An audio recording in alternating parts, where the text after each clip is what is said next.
He's not at work yet. He's not at NBC yet.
State on Saturday. A couple important dates in the offseason for Spartan fans to be aware of. December 19th is the early signing day for San Jose State football, and then on February 6th, that is the NLI, and there will be an event that evening on campus for San Jose State football celebrating the NLI in 2019. Of course, you can get all the information at sjsuspartans.com. Let's welcome in San Jose State head coach Brent Brennan.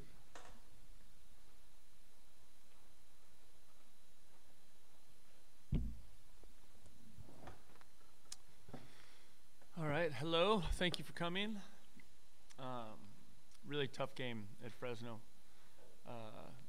Congratulations to Coach Tedford and that team.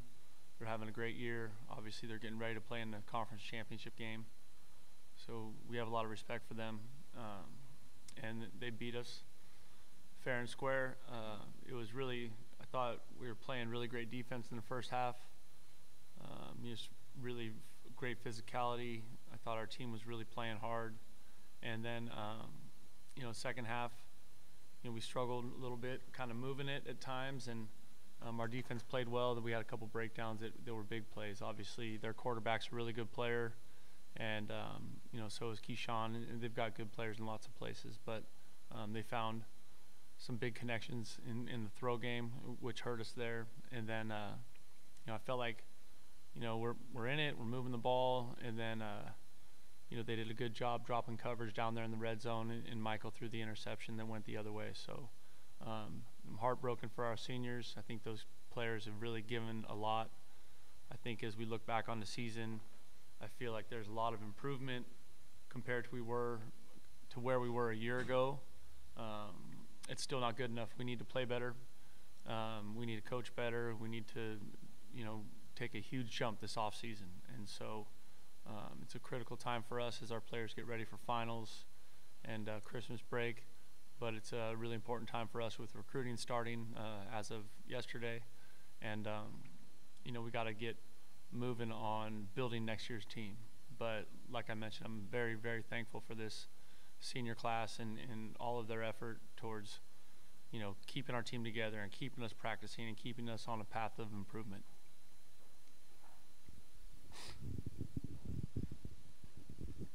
Coach, you just spoke about the seniors, 12 departing seniors this year. Is there anyone particular that you would like to see step up next year and improve going into next season? Me, maybe. I think that's a collective question, really. I don't think I can put that on any one player. I think, like I mentioned, every player, every coach, strength staff, all of us, we all have to, dig in and put in the work and do everything we can to give ourselves a chance to play better next year, which I think we will. During the season, there's a rhythm to season, obviously, with practice and tape and all that. What's the system and the rhythm of the off season? Well, yeah, it feels so abrupt. I think that's the painful part for everybody that's involved, whether it's the players or the coaches or the seniors, right? Like, basically every day of your life has been really scheduled or regimented, until this point, right? And for them, there's no football. For a lot of them, they're training to play in the NFL or whatever it is. So right now we're hunkered down academically. All of our coaches are meeting with our players yesterday and today academically, and kind of where we're at with going into the final 3 weeks of the semester. That's an area of our program that we've made tremendous strides, and so I'm excited to see how we finish this semester. And then also most of our coaches have gone on the road recruiting. I'm leaving tomorrow afternoon, so that's kind of it's definitely different than being in season. I felt like today, like I didn't, well, shoot, we don't get to practice today, because that had been such a positive part of our process this year, was the practice environment and the effort and the enthusiasm around that. So I'm definitely missing that. Hi, Coach. Last week, you said that the Spartans had to win the turnover battle to have a chance to beat Fresno State. The Spartans did that in both halves, but they fell short in the end. What went wrong in the loss? What went wrong in the loss? I think, when you're playing a team like Fresno State, who is playing at such a high level and is so mature, your margin for error is very small. And I think we just made too many mistakes, in both offensive and defensive, situations. Like I mentioned, right, we come out of halftime leading or behind 3-0, and we're getting the ball. And so I was just feeling great about how our players responded, in that first half, the rivalry game on the road, all that. And so, I was really feeling great about how we were playing on defense. I knew we needed to get something going on offense. You saw us inject Chance LaChapelle a little bit, trying to give us a little bit of a spark with his running. And but I think what we found is that, the team we were playing played better than us, and it's that simple. And so we got our work cut out for us, giving us, as we go in this offseason, in terms of getting to a place where we can finish those games, those fourth quarter games that we were in this year that we didn't finish. In the second half, you threw the ball more compared to how in the first half you were playing more conservative, running the ball more. Was that something you were trying to do in the second half, open up the field, spread out the defense? Well, I think, you're always going to adjust things at halftime based on how people are playing you. So when you get into a game in the first half, you're trying to get a feel for, okay, this is how they're going to cover this formation. This is how they're going to play third down. This is what they're doing on 1st and 10. And so you got all that new information, right? Because you have it from who their previous opponents have been, but you don't know what their game plan is for you until you get into it. So at halftime, that was the conversation. Like, hey, we think we have some more of these throws. I thought that's an outstanding defense, right? I mean, I think they lead, or they're one of the tops in the nation in almost every category. So we were feeling that out too. Okay, how is our protection going to be? How is that going to be for Carrillo back there with the kind of pressure they had put on the quarterback during the season? Both corners and their safeties are outstanding players, right? So what are those matchups going to be like for us? And so coming out of the half, we felt like those were some places where we could take some shots or have an opportunity to get some chunk plays. So that's some of the decisions we made. Coach, the defense for the most part during the season kept you guys in a lot of games late and also early on. But it seemed like the offense couldn't capitalize on those key turnovers that your defense would create for the team. Is that something you're going to look to improve on for next season? Absolutely. I think there was multiple opportunities, and I don't have the exact numbers yet. I will when we get out of recruiting and back onto football. But there was multiple times where the defense gave us the ball in what we would consider very positive field position, and those are those moments where offensively we have to step up, whether that's someone fighting a split second longer to finish a block where we can get the ball carried through there, or to hold up the protection a little bit better so our quarterback can deliver a ball. So there was definitely opportunities that were missed for us that way, where we had the ball with great field position, that we have to fix that. Scouting-wise, I know it's not an exact science, but what is sort of your philosophy, or the staff's philosophy on that? And second part is, do you feel like you have enough resources to really get in depth to do good scouting, besides watching videos or clips or whatever? So I would say the biggest priority for us is always going to be recruiting locally, right? The Bay Area, the greater Bay Area. That's such a thing of focus for us and has been since our staff came in here. We have to do a great job in our own backyard. Last year I felt like we did that. brought in a lot of kids from programs that are historically successful programs in the Bay Area. You know, it doesn't matter, you know, who they are, but that was a big part of it. It'll be again that way for us. Really, really critical that you know, we do a great job on our home turf first and foremost, and then with a huge focus in the state of California. I mean, I think, you know, one of the biggest benefits that we have at San Jose State is we have an outstanding academic institution and we have a great location. And so that location, we need to do a really good job in terms of recruiting kids to this location because of the proximity and them being able to stay close to home and let their families and their friends be a part of their college football experience. In terms of the resources necessary for recruiting, we have everything we need. We have tremendous support from our administration, the athletic director, Dr. Papazian. That part of it is exactly what we need. You know, I feel great about their support and their belief in our process and what we're doing, and they're doing everything they can to help us build a championship program. Coach, Michael Carrillo had his first 300-yard passing game at the major college level in his final game as a Spartan. That was an incredible feat that I'm sure that he'll remember for years to come, but now these seniors will be replaced. So what are a couple of things that you're going to try to look for in future players on the NLI signing dates? Are you asking by position or by, as it pertains to Carrillo at the quarterback position, or just in general? Quarterback position. Okay.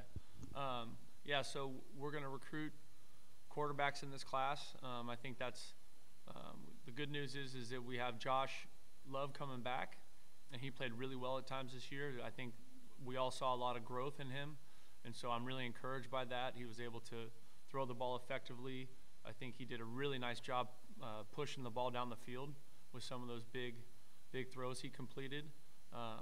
And then Chance LaChapelle, you got a chance to see him run around a little bit this week. And so Chance is learning, and that new redshirt rule, that was kind of the way he was able to get out there, because he's still technically a redshirt even though he played in the games. And then obviously Montel is here, and Montel is working through his family thing and getting locked back into school and football and the team and all that stuff. And so I think we're really excited about those guys, and then we're heavily recruiting about 5-6 quarterbacks out there. And so I think that's going to be a position that's going to be really important as we get into this next 3 weeks.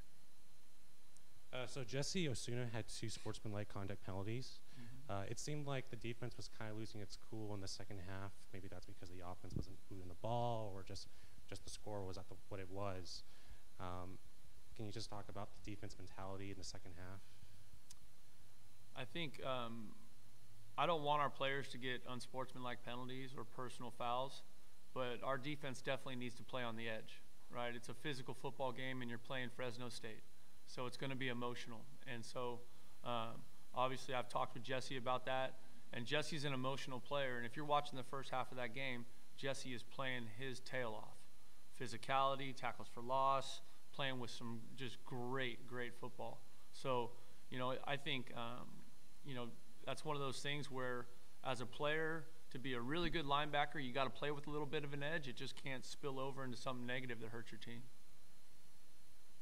Coach, going back to the seniors that are departing, Boogie Roberts, Dakari Monroe, and Josh Oliver, how do you kind of like account for that loss of talent on the defense end, and also with Josh on the offense end after the great season he had this year? That's always a challenge, and what you hope is that you build out your program and there's enough depth to where those young players can play and get in the games and develop as they grow. I think in regards to Josh Oliver, you saw that a little bit with Billy Humphreys. Did a really nice job playing at times this year. Brett Foley, you saw him get going late in the season a little bit, and then Derek Deese you saw play also a little bit. He's still in that redshirt window, which is a good thing. We're excited about him. You know, and then, you know, Jackson Burrell is also kind of that H-back guy who was a big, important special teams player for us this year. So that'll be how we're going to work to replace Josh. I think it's going to be hard to replace Josh Oliver, right? He's an NFL player. He's an outstanding tight end. He's a great leader. He's everything, you know. So that'll be challenging. But I think those guys played a lot. And if you saw us, we played in a lot of 2 tight end personnel groups. So Billy did get to play a lot and develop, and he's still a young player. So that group, I think, is going to be exciting for years to come. In the defensive front, you know, without And the other one you didn't mention is Silosi, who we lost mid-season. And that was a big loss for us because he's a 2-year starter and he's a good player. And so losing, Coach Seumalo calls them the three amigos, Silosi, Bryson, and Boogie. But losing those three guys is going to be hard because they were leaders and they were good guys and they worked their butts off and they had real command of the team and real respect of the team. And then they played well on Saturdays too. So losing those guys now, the thing I like about Coach Seumalo and his style is, if you notice, we play a lot of guys in the defensive front. He likes those guys to be fresh. And those guys, even though there were some tough lessons for Terrell Townsend and Cade Hall and Cam Alexander and EJNA and, all those guys, they also got to play and they got to learn. And, experience is the best teacher.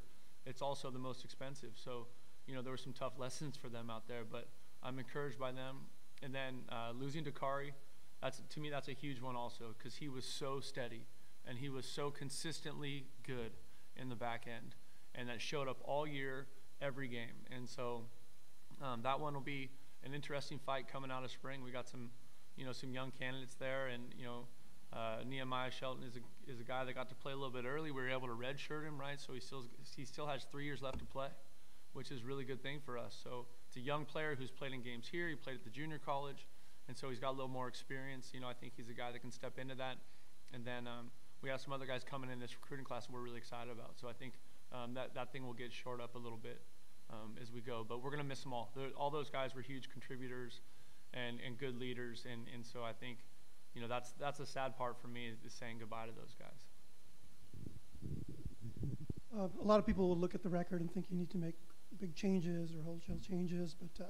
But if you really look at, if you had 10% or 20% more running or more offense, that you probably would have had a fairly respectable record. So do you think this a big jump, or do you think it's just another? I feel like we're close, and I understand what people say, and I get it, because I think sometimes people will come at a coach or come at a player as if, they care more than the player or coach does, which I promise you there's no way, right? There's no way that, like, we put thousands and thousands of hours and our life, we pour our hearts and souls into this thing. There's no way it doesn't matter to us. It matters to us more than anything. But with, with how people respond to it and how you look at it, to me the key is continuity, right? We were in the fourth quarter within a score, outside of Utah State in conference, right? We were in those games. At times we were leading or tied in the fourth quarter. Sometimes it was a one-possession game, two-possession game, right? So, and we're right in the middle of all those battles. And so I think, to me, the key is continuity of the staff. Players being familiar with what our standards and what our culture is, what our schemes are. I think I understand why that happens or how it happens or the mechanism for it, but I think people that are constantly changing and changing coaches, changing scheme, I understand the desire to try and find something that worked better, but I also know the detriment when you don't have that continuity and it's not the same voice and it's not the same process, and it's all of a sudden you change those things midstream and it sets you back even further. Coach, there were many defining moments this season, but what were your top 5 most memorable moments? My top 5 most memorable moments. That is a big question. I would say my favorite moment was that locker room after the UNLV game. It was just incredible in there, and just that feeling and just seeing how those players felt, winning that game. I thought that was just really, really special. There's lots of, I think the blocked field goal at Oregon, that was a big moment, I think, in the season. And that game was kind of a big moment because of how we responded, right? Like, here we are on the road, one of the toughest environments in the country to play in, and we had just gotten beaten badly by Washington State on the road, right? And so how our team responded, that was exciting. It's a tough question. Senior day I thought was special here. I was disappointed we didn't get the win. But just, seeing those players and their families and letting them know how much they meant to us and how much I care about them, that was really special. what else? I mean, there's so many plays and moments in the game. You know, I think week in and week out, I think after Army, we came in here, we met at 6 a.m. with the team. And that was a big moment for us, right? Everybody was here. Everybody was locked in. We kind of talked about redefining what we wanted this to be going forward, because that game was really hard, and it disintegrated so quickly. And so, you know, I thought, and then we came back and we played the heck out of San Diego State that next week. And we were so, again, another game where we're leading or tied in the fourth quarter, and we just need to make one more play or, you know, whatever, one more tackle or one more block, and we have a win on the road against a really good opponent. So I'm sure I'm forgetting a million different things, but that's 4. That's not bad. I know this question is far out, and the season just ended, but what is a reasonable goal for you for next year? Is it to make it to the bowl season? Yeah, I think that's always the goal here, is to get to the postseason, and really because it's happened 3 times in 25 years, right? So that, to me, that's the goal. Obviously, we need to play better football. We need to invest an incredible amount of time and effort in the off season, coaches and players, and then we need to bring in a recruiting class that's going to be, you know, another building block to the process here. But I think when you're in the place that we've been the last 2 years, if we can just focus on the process, right, fix the things that aren't right yet, with whether it's that scheme or football or personnel or how we're teaching something or how we're coaching something or how we're feeding the team, you know, just continue to fine-tune our process here, but just focus on improvement, getting better every day. I think our team did that this offseason. I really do. And, you know, I've been around football a long time, but I haven't seen a lot of teams with the record they had play like this one did the last 2 weeks. They played their hearts out. And like I said, I'm disappointed with the outcome, and so are they, but those kids battled their tails off. Coach, just looking ahead to next season, San Jose State will mark the first time San Jose State will play 2 out of the 3 service academies out of Air Force, Army, and Navy, and will be making their first trip to the state of New York. Is that sort of those games that you and the players will be looking forward to come next season? It's funny, I get that question a lot. Last season, everybody wanted to talk about the Oregon game, you know, and for me, nothing matters but the first game. That's it. That's you know, whatever that, where we go, the road trips, whatever. But all that matters is now from this point on is game 1, and how ready can we be for that one? Obviously, going to play at Army is a special thing because of the history and the tradition and what West Point is and the Hudson River and like all that stuff. Just the history for our country there is incredible, and so that'll be a unique experience. But for us, it'll be all about game 1. I was going to ask you about if you're going to have a barbecue now after your season's After over. the season's over, if I can find my spirit of barbecue, like my son accused me of losing. You know, I need to cook for the players at some point, because I haven't done that, and I've taken a little bit of the kids have given me, or the players have given me a hard time about that. Okay. But on a serious note, how challenging is it to convince and to recruit these players, even though they're local? Obviously, you have other schools coming in and whatnot, trying to take them away. But well, I think people on the outside can see progress here.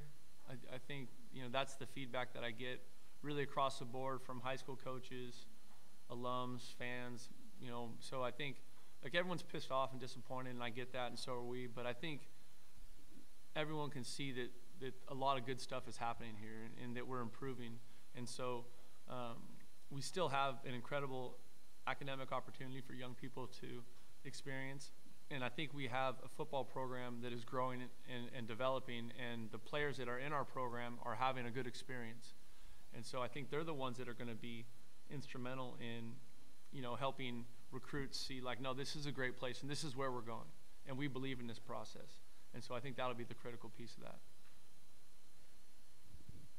Curious about the other coaches, and getting to speak to a couple of them. I don't remember which ones, but it seems like you guys have a back channel with each other. Is that more for the better of the conference, or is it just really a true back channel where you can check in on things or whatever they might be? I think coaching is one of those unique professions where you actually share, right? You share different ways of doing things. Hey, what time of day do you guys practice? How are you feeding your players? What are you doing with off-season strength conditioning? What kind of personnel do you have in your office? What's your staff like? And so I think everybody in football tends to share that. You know, it's really an open communication because I think everybody wants it to be all about the competition on the field, right? They want it to be our team against your team on the field. I don't think there's ever been a coach that is like, oh, we beat those guys because we had, a bigger facility or we had more food or what. Like, no, you want it to be about the football. And so coaches are, talk all the time. And, I still talk to most of the coaches in our conference. There's a few guys I don't know very well, but most of them, I talk to once a month. And then some of them I talk to a lot. But I think that's a unique thing about coaching that is cool, is that we share information, we share scheme. Hey, what are you doing with your kickoff coverage team? And lots of times you know enough football to where when you're watching someone, you're like, dang it, you got us on this. That's really hard against that coverage, or that's really hard against that, that defense. So everything in football is stolen, right? It's all borrowed or stolen. So thank you all. Appreciate everybody this year. Thank you. We'll be better next year.